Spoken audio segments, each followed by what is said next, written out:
Le programme de Vintage Bel Air, c'est une incursion dans les belles années 50, 60, 70 au travers de l'originalité de certains spectacles qui sont vraiment des créations. C'est une nouvelle tendance qui arrive en Europe, celle de l'immersion. Comment prolonger dans l'avenir le meilleur du passé? Comme on a voulu faire quelque chose d'un peu original, on a mis l'image au cœur du festival. Il y a un grand écran derrière nous, c'est d'ailleurs DJ Ouf qui a travaillé des extraits de films cultes. On a vu des Louis de Funès, mais aussi de vieilles pubs issues de la Cinémathèque Jean-Marie Boursicot de la Nuit des Publivores, pour se projeter à travers un mix avec de la musique électro, mais de la musique rock, dans ces années-là. Les années 60-70 étaient les années où j'étais petit et où j'allais au cinéma, donc je retrouve le son, l'ambiance du cinéma de quand j'étais petit.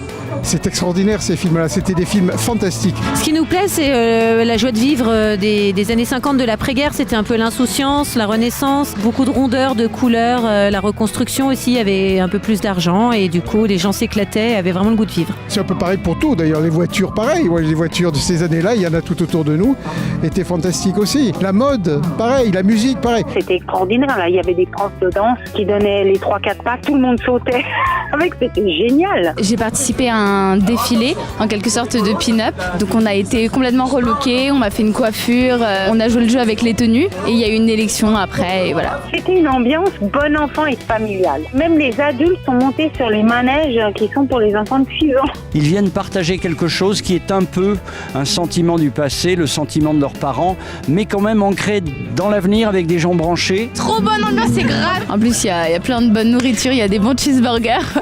Ce côté vintage, ça a donné une certaine joie, une impulsion qu'il n'y avait pas sur les autres événements. Et vous avez bien sûr la recréation du film Grease. C'est que les gens vont voir le film et vont vivre le film avec les danseurs qui vont recréer les principales scènes du film. Se retrouver dans un univers en réel là-dedans et de voir en plus qu'on nous demande de jouer des personnages qui s'y rapportent, pour nous c'est juste l'éclate. On est là dans quelque chose de frais, on est là dans quelque chose d'innovant, on est là dans quelque chose de très arty. C'est une première édition.